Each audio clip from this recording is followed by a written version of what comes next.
First at 6, the attorney for James Crumbley speaking publicly for the first time since his conviction.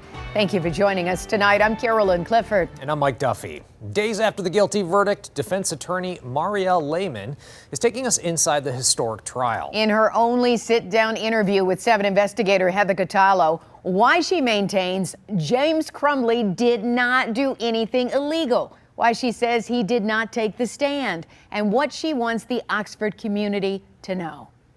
What is your message to the community and the victims' families? I think I made it very clear during trial that I don't take this lightly at all. I know the loss that the families have experienced. I do feel terrible for those families. I feel horrible for the community. They have all experienced something that they can never forget, and losses that they can never get back.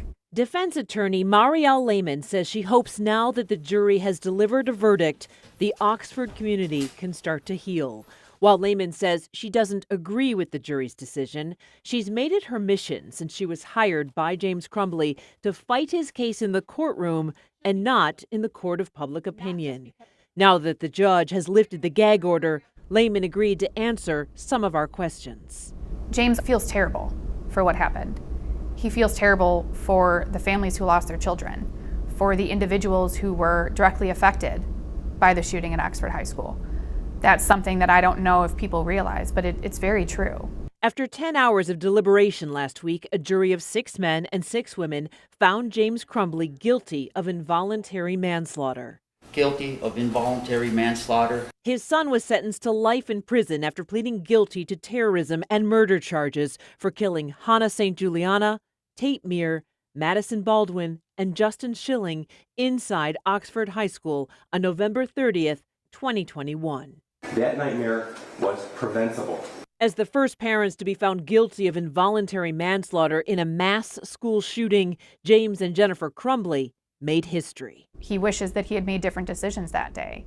Unfortunately, we can't go back. And looking in hindsight, maybe different decisions could have been made. Law enforcement officers testified that James Crumbley purchased the 9mm semi-automatic pistol just days before the school shooting, and his 15-year-old boasted on social media, referring to the weapon as his own.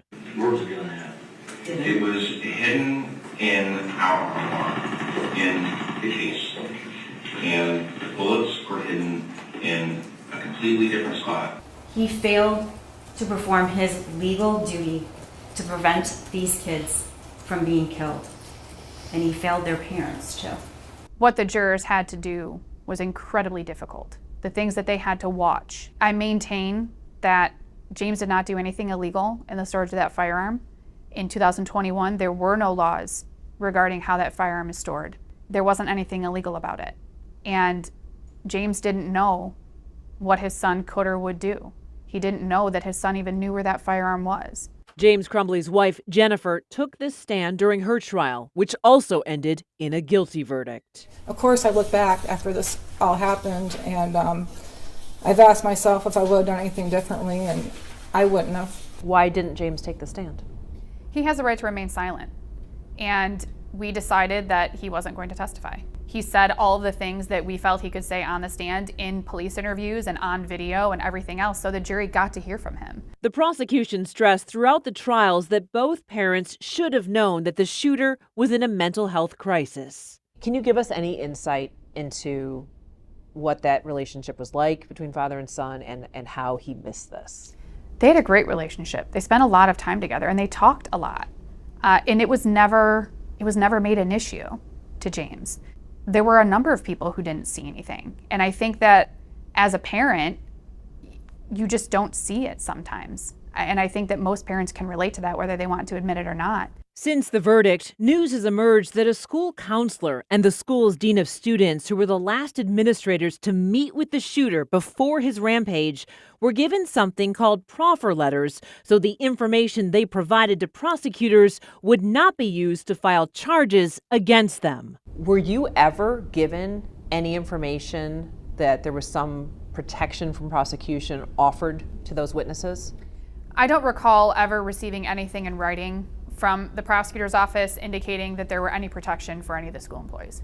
What do you think about that? If it's true, I think that they should have told us.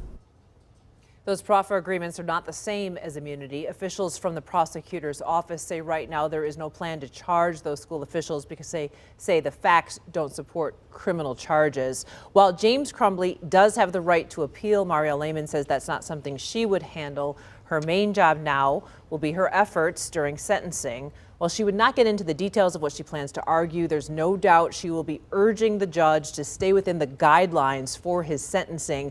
But there is a possibility the judge will go over the guidelines and give the Crumbleys as many years as she can behind bars. We'll find out on April 9th. They will both parents will be sentenced. Interesting to hear from her. I've never heard of a proffer agreement. It's fairly common. It is. This could become an issue going forward. So we'll see what happens. It is common. Okay, it's not an immunity, but it's not the same thing. It's just an agreement between the prosecutor and those counselors. And certain witnesses. It happens often in federal cases too. Got it. All right, a lot of valuable insight we wouldn't have had otherwise. Thanks, Heather. Really Wow. appreciate it.